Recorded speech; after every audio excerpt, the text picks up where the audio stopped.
Hello, my name is Daniel Yuck. Thank you for watching today. I appreciate your time and support. Within today's video, I wanted to bring a quick one and share with you how I go about cleaning up a tattoo stencil that has excess print on it. By the end of this video, you'll know exactly how I go about removing any excess print in case this ever happens to you on your end. Should you have any questions at all, I encourage you to drop a comment down below. I will do my absolute best to assist you with the best possible direction. Please don't forget to subscribe to my YouTube channel and ring my bell, as I will be bringing more videos like this for you all. I do also have social medias under the same name as my YouTube channel. I have Facebook, Instagram, X, and TikTok all under Daniel Yuck. I would appreciate the support over there as well. With that being said, let's get right on into this.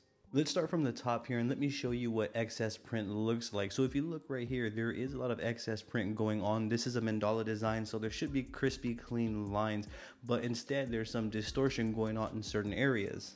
When we print from thermal printers, they are prone to printing outside of areas that we wanted. So if we look real close, there's going to be some areas right here where there is excess print going on. This print is not supposed to be in the design. So if I were to place it down as is, that's also going to be transferred over, which is what I don't want. If this happens to you, we don't need to print a new stencil. Instead, we can use a simple tool such as tape to remove any excess that we didn't want printed. For this demonstration, I am going to be using medical tape to demonstrate the removal of the excess print. You can use painter's tape, you can use scotch tape. I would just recommend using a mild tape as opposed to a stronger tape like Gorilla Tape. Use a mild tape so that way we can pull it off safely without damaging the stencil. I'm going to take my medical tape and I'm going to roll it up, and I'm just simply going to dab over the areas that contain the excess print. And when we do this, you're going to find that the tape will actually lift the excess print, leaving what was supposed to be printed. Here's a good example. So you're going to see that I'm just simply dabbing the tape over these areas where the excess is not supposed to be there, and you're going to see on the tape it's actually removing the carbon from the stencil while leaving what I actually drew into the print.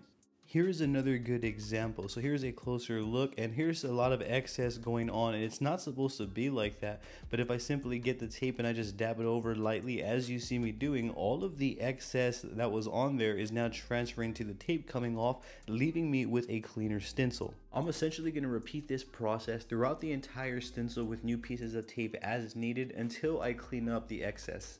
That right there is how I go about removing any excess carbon that I didn't want on my stencil prints. That'll be it for this one. Should you have any questions at all, I encourage you to drop a comment down below, and I'm going to do my absolute best to assist you in the best possible direction. Don't forget to subscribe to my YouTube channel and ring my bell, as I will be bringing more videos like this for you all. If you enjoy my content or find my channel helpful, consider becoming a Patreon or sending over a super thanks, as I would greatly appreciate your support. I do also have social medias under the same name as my YouTube. I have Facebook, Instagram, X, and TikTok. I would also appreciate the support over there. With that being said, I thank you for your time and I appreciate you watching. Have a great day.